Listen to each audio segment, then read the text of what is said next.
sick? Why don't you just stay in the hospital forever, then? Over the phone, my husband uttered these cruel words. His reaction, which I never expected, made my voice tremble. What are you saying? I don't need a sick wife. In fact, I've been doing you a favor by being with you all this time. You should be grateful. My husband left me alone with my illness and went off on a trip with his lover. In that moment, the trust I had built up in my husband came crashing down, all at once. I can't believe it. Leaving his sick wife to go on a romantic getaway. Enough is enough. I will show no mercy. Now I will seek revenge, by any means necessary. My name is Lizette, and I'm 28 years old. I've been married to my husband Hervey for 2 years now. We met at the cafe where I used to work. He was a regular customer who approached me, and our relationship blossomed from there. After dating for about a year, we got married without a hitch. I lost my parents when I was in 9th grade. All that was left for my family's house and the inheritance from my father, who was a businessman. Thanks to that inheritance, I was able to go to college. I owe everything I have now to my parents, and I'm grateful. But losing both parents at once left me with wounds in my heart that are immeasurable. I was always afraid that someone I loved might suddenly disappear from my life. I fell into this groundless anxiety, and there were times when I even started to distrust people. During my relationship with Hervey, I expressed my fears many times. He was the one who accepted me with all my insecurities. When he proposed, he said, "I will never leave you, Lizette, and I'll always protect you. So please marry me." But I don't have a family. I will become your family. Huh? I'll be with you as your family for the rest of our lives. I won't let you feel lonely anymore. Hervey. I believed in his words and decided to get married. After getting married, we moved into the house where I had lived with my parents. Having lived alone for so long, married life with him was so bright and happy. It was dazzling. After we got married, he didn't work late, and he came straight home every day. It became normal to eat dinner together, and before bedtime, we would slowly watch a movie together. Those were joyful days. However, about a year after we got married, my husband's overtime work suddenly began to increase. Though his overtime had been almost zero, it gradually increased to 1 or 2 days a week, and before I knew it, most of the week was filled with overtime.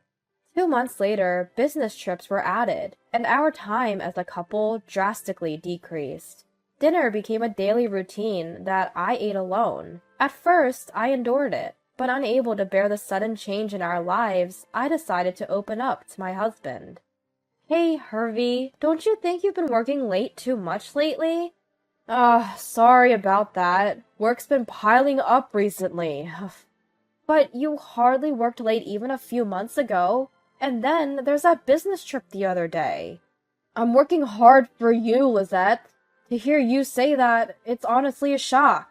I'm sorry. Frightened by my husband's intimidating tone, I apologized on the spur of the moment. Then he immediately returned to his usual demeanor and smiled, saying, "As long as you understand." Do I really have to endure this? For the sake of our married life, Hervey is working hard every day. I probably should have been more suspicious, but at that time, I didn't have the courage. To me, who had lost my family, Hervey was my only family left. I didn't want to lose my precious family ever again. Because of these feelings, I couldn't confront him any further. Several months later, on this day, Hervey came home in a state of inebriation like never before. Despite my welcoming, "You're home!" He didn't respond at all, went straight to the bed, and fell asleep, still in his suit. Why? He said he was working late today. An indescribable anxiety overwhelms me. Why is he drunk? Wasn't he supposed to be working late? What has he really been doing all this time? And where? I had so many questions I wanted to ask, but I didn't want to damage our relationship, so I had been turning a blind eye, until now. When I glanced at my husband, who was sleeping contently in bed, I noticed his mobile phone sticking out of his pocket. Could it be that he's hiding something from me? Such a suspicion crossed my mind. Before I knew it, I had my husband's mobile phone secretly in my hand. While he slept, I used his fingerprints to unlock it. Then, on the screen that opened, I saw a long conversation with someone named Lover. Thanks to you, Hervey, I had a great time today. Thank you. When can we meet again? Leave your wife soon and be with me. In the photo folder, there were numerous pictures of Hervey with a woman, presumably Lover. Some of them were quite explicit, and I felt a wave of nausea rise in my throat. With my husband's mobile phone still in my hand, I rushed to the bathroom to catch my breath. Somehow, I managed to keep my composure, but it was too much for me to bear alone. Then I thought of Briella, my best friend from high school, who now lives abroad. She is very intelligent, and after studying abroad in college, she is now working overseas. When I dialed the international number, she answered after a few rings. Hello? Briella? What should I do? I don't think I can handle this anymore. I cried to her, telling her this. What? Wait, Lizette? What's going on? My husband, Hervey, he's been cheating on me. Cheating? I explained the whole situation to Briella, about how after a year of marriage, his overtime and business trips suddenly increased, how he came home drunk, even though he said he was working late, and how I had seen evidence of his infidelity on his mobile phone. I explained sobbing, and Briella silently listened. When I had finished telling her everything, she spoke to me. Lizette, listen carefully. I know this is painful right now, but I think it's best to properly gather evidence of the affair for the future. Evidence? But that means considering divorce. Then what? Lizette, do you want to spend the rest of your life with a man who cheats on you? I don't know. I know that you care about your family, Lizette, but can someone who makes you miserable truly be called family? Briella. Her words woke me up. I realized that I had unconditionally believed everything my husband had said. It was strange, thinking back, how suddenly overtime and business trips had become so frequent. Out of fear of losing him, I had turned my eyes away from reality. With Briella's advice, I decided to start taking steps towards divorcing Hervey. First, I transferred all the evidence of his infidelity that was on his mobile phone to mine. Briella introduced me to a lawyer she knew, and I diligently gathered evidence, guided by the lawyer's advice. I followed my husband, regularly checked his mobile phone. Collecting evidence while juggling work and household chores was truly exhausting. I even cut back on sleep, so my body was on the brink, and I collapsed several times. After all that effort, within a few months, I had gathered a significant amount of evidence of infidelity. With all this, I should definitely be able to divorce him advantageously. Finally, all my hard work seemed to be paying off, but just when I thought that, I collapsed at work and was rushed to the hospital. I thought it was just exhaustion, but the examination revealed a certain illness. I had to be hospitalized immediately. I had gathered the evidence and it was just the right time, but still there was nothing to be done about the illness. I called my husband to tell him about it. Hervey, can you talk for a moment? What? Didn't I tell you I'm on a business trip for a while starting today? Actually, I collapsed at work. I need to be hospitalized for a bit. Huh? So? What do you mean, so? Is that all you have to say? You're going to be in the hospital, right? You'll be safe there. By this time, my husband had lost interest in me and was meeting with his lover almost every day. His treatment of me had become so careless that I even wondered if he was trying to get caught. Naturally, my feelings for him had completely cooled off. I was fed up with his complete lack of concern, and I couldn't help but ask, "You're thinking it's lucky that I'm hospitalized, aren't you?" Huh? What are you talking about all of a sudden? That's a pain. But it's true, isn't it? Today, you're not going on a business trip. You're going on a vacation with your lover. What? How did you find out about that? It's pretty obvious. Did you actually think you were hiding it? I thought he would deny it more, but my husband surprisingly admitted to the affair quite easily. Perhaps thinking he was already caught, he suddenly became defiant. Yeah, that's right. I am having an affair. You got a problem with that? Ugh. How can you be so brazen? After all this time, you've been deceiving me. It's your fault for being fooled, right? And why don't you just stay in the hospital forever? What are you talking about? I don't need a sick wife. I've been doing you a favor by staying married to you this long, so be grateful. In that moment, all my feelings turned into anger towards my husband. Be grateful? This is not the married life I wanted. He's making a fool of me. I'll make him regret this. I will never forgive you, Hervey. Holding back the urge to scream at him, I calmly tell my husband. Then he responds with propagation. Feel free to do as you wish. You can't divorce me anyway. Why do you think that? Because it's true, right? I'm the only family you have. If you lose me now, you'll be all alone again. Are you okay with that? Huh. Family. Huh. Just behave and we'll remain a family. That's the deal. I'm off to enjoy a trip with my girlfriend. You have fun in the hospital too. With that, he callously hung up the phone.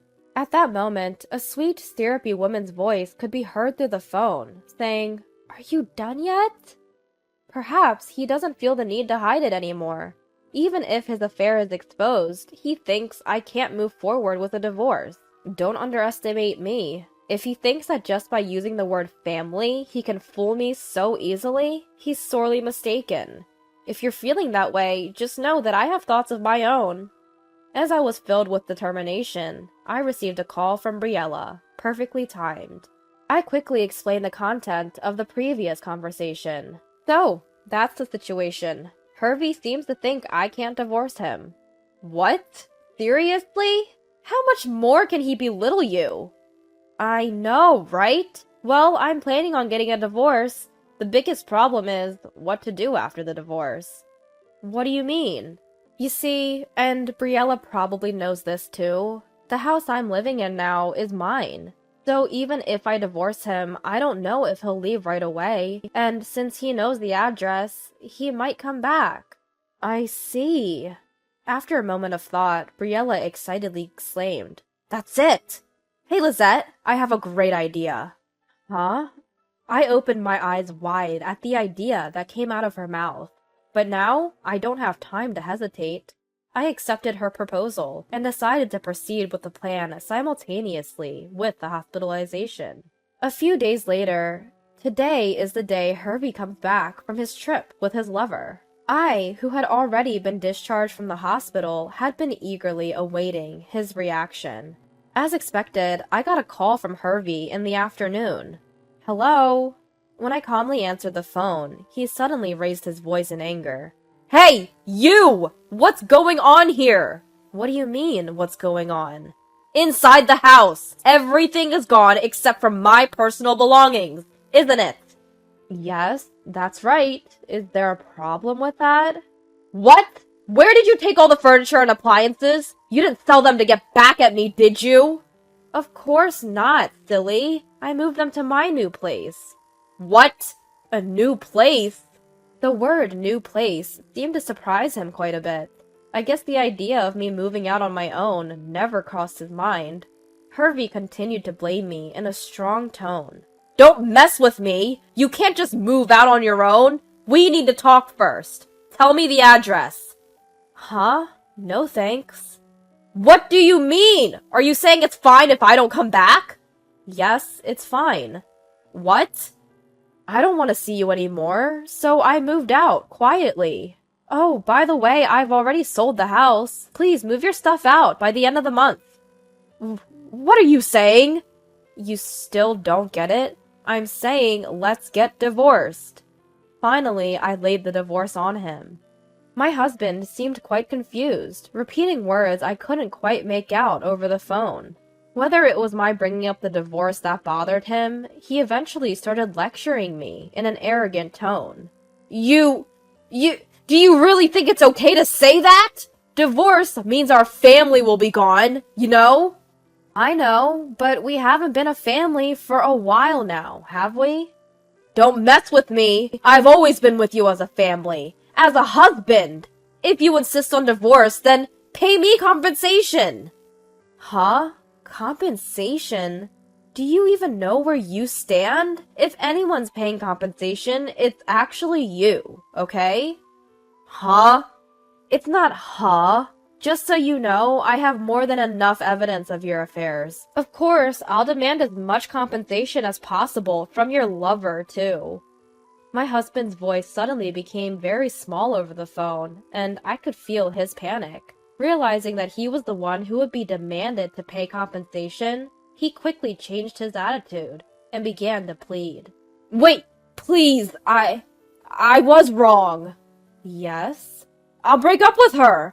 I'll start over with you as husband and wife. So, please, just spare me the compensation.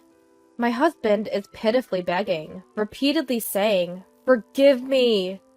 With each plea, my feelings for him cooled further, eventually turning into irritation.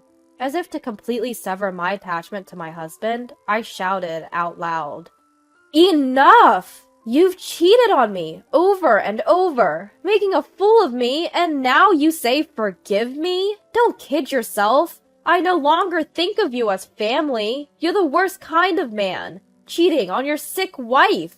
I refuse you from my end." Ugh, Lizette, please, listen to me. You don't want to be alone either, do you? I don't care about your story. Your excuses are worthless. I won't cling to you anymore. I don't need a family like you. Just go to hell with your mistress. I hung up the phone unilaterally and blocked his contact. Afterward, I left all dealings with him to the lawyer I had previously hired. At first, my husband was reluctant to agree to a divorce, but frightened by the lawyer's words, divorce mediation and divorce trial, he finally agreed to divorce quietly. I continued to demand compensation in a lump sum from both him and his lover. Perhaps because he had told her, "It'll never be found out." His lover became furious upon being asked for compensation. She paid me the compensation and immediately ended her relationship with Hervey. Being his junior colleague at the company, the whole office was abuzz with talk of my ex-husband's affair. He couldn't stand it any longer, so he voluntarily resigned from the company. Only debts remained for Hervey. Even when he asked his parents for assistance, they coldly cut ties with him. Now he can't find a new full-time job, and he's desperately juggling several part-time jobs, struggling to pay off his debt every day. On the other hand, I've turned over a new leaf and started a new life. Since my ex-husband knew about the cafe where I used to work, I requested a transfer, and am now working at a different location. I can't thank Briella enough for suggesting this to me. She'll be returning home temporarily soon, so I plan to thank her in person then. I'm done being trapped by the word family. From now on, I want to cherish the people who care for me, just as they cherish me.